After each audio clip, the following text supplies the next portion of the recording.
আসসালামু আলাইকুম। এখন বাজে 7টা আর খুব সকাল সকাল রেডি হয়ে গেছে। আজকে হচ্ছে ঈদের দিন। আমাদের এখানে নামাজ হবে 7টা 30-এ। তো খুব সকাল সকাল রেডি হয়ে মসজিদে যাচ্ছি। কেননা গতকাল প্রচুর বৃষ্টি হয়েছে আর সে কারণে ঈদগাহটা পুরো কাদা হয়ে গেছে।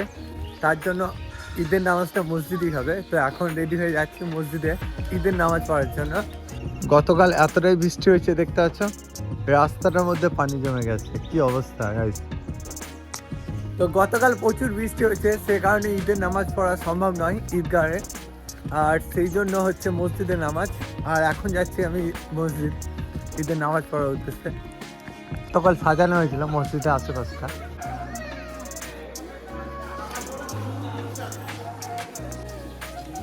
আর এখন চলে এসেছি মসজিদে, আর এখানেই হবে ঈদের নামাজ। গ্রামের মসজিদ। তো চলে ঈদের নামাজটা পড়ি, তারপর দেখা হচ্ছে। তো এখন ঈদের নামাজ কমপ্লিট আর দেখতে পাচ্ছ সবাই নামাজ পড়ে বেরিয়ে আসছে। ঈদ মুবারক। তো গাইস এখন পানি আছে, কিছু করার নাই, জামা প্যান্ট খুলে বাড়ি চলে যেতে হবে।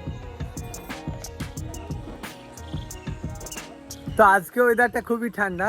ঈদের নামাজ অলরেডি হয়ে গেল। তো আমাদের এদিকে ঈদের নামাজ হলো 7:30টার সময়। তোমাদের ওদিকে কটার সময় ঈদের নামাজ হয়েছে কমেন্টে বলবে। আর এখন চলে এসেছি আমি একটু পুকুর পাড়তে। আর হালকা হালকা বৃষ্টি হচ্ছিল একটু আগেই। ওই যে দূরে দেখা যাচ্ছে, ওটাই হচ্ছে আমাদের গ্রামের ঈদগাহ।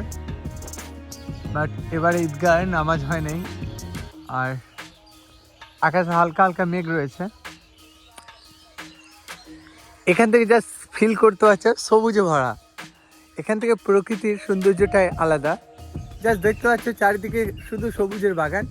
আর আমাদের পুকুর পাড় থেকে মাঠের দৃশ্যটা কিন্তু খুব সুন্দর লাগে। এই যে পুকুর আর এই যে মাঠ দেখতে পাচ্ছ। হালকা হালকা মেঘ করেছে। আর সকাল থেকে তো অলরেডি বৃষ্টি হচ্ছিল, এখনও বৃষ্টি হওয়ার সম্ভাবনা অনেক বেশি। তো এখন চলে এসেছি আমি পুকুর পাড়তে। তো চলে এখন আমি বাড়িতেই থাকবো, ওয়েদারটা খুবই খারাপ। তো এটাই ছিল আজকের ব্লগ। ভালো লাগে লাইক করে দিও, আর চ্যানেলে যদি নতুন হয়ে থাকো সাবস্ক্রাইব করো, আসতে থাকো। টাটা, আবারও দেখা হচ্ছে নেক্সট একটা ব্লগে। বাই।